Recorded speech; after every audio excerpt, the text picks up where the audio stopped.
ಇಬ್ಬರು ಬೌದ್ಧ ಭಿಕ್ಷುಗಳು ಒಂದು ಊರಿನಿಂದ ಮತ್ತೊಂದು ಊರಿಗೆ ಪ್ರಯಾಣಿಸುತ್ತಿದ್ದರು. ಅವರ ಪ್ರಯಾಣದ ಮಧ್ಯೆ ಅವರು ಒಂದು ನದಿಯನ್ನು ದಾಟಬೇಕಾಯಿತು. ಆ ನದಿಯನ್ನು ದಾಟುವಾಗ ಅಲ್ಲಿ ಒಂದು ಗರ್ಭಿಣಿ ಸ್ತ್ರೀ ತನ್ನ 3 ವರ್ಷದ ಮಗುವನ್ನೆತ್ತುಕೊಂಡು ನದಿಯನ್ನು ದಾಟಲು ಕಷ್ಟಪಡುತ್ತಿದ್ದಳು. ರಭಸವಾಗಿ ಹರಿಯುತ್ತಿದ್ದ ನದಿಯನ್ನು ದಾಟಲು ಸಹಾಯ ಮಾಡುವಂತೆ ಅವಳು ಇಬ್ಬರನ್ನು ಬೇಡಿಕೊಂಡಳು. ಅವರಲ್ಲಿ ಒಬ್ಬ ಭಿಕ್ಷುವು ಆ ಮಗುವನ್ನು ಎತ್ತುಕೊಂಡು, ಇನ್ನೊಬ್ಬ ಭಿಕ್ಷು ಆ ಹೆಂಗಸನನ್ನು ತನ್ನ ಕೈಗಳಲ್ಲೆತ್ತುಕೊಂಡು ನದಿಯನ್ನು ದಾಟಿದರು. ನಂತರ ಆ ತಾಯಿ ಮಗು ಅವರುಗಳಿಗೆ ಧನ್ಯವಾದ ಹೇಳಿ ತಮ್ಮ ದಾರಿಯನ್ನು ಹೊರಟರು. ಭಿಕ್ಷುಗಳು ತಮ್ಮ ಗಮ್ಯದತ್ತ ನಡೆಯತೊಡಗಿದರು.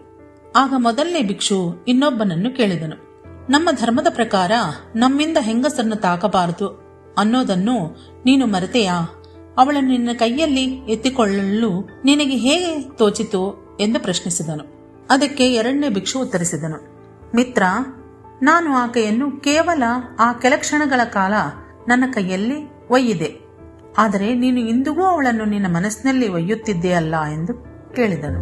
ಪಾಪವು ಕೈಗಳಿಂದ ಮನಸ್ಸಿನಿಂದ ಪಾಪದ ಹೊರೆ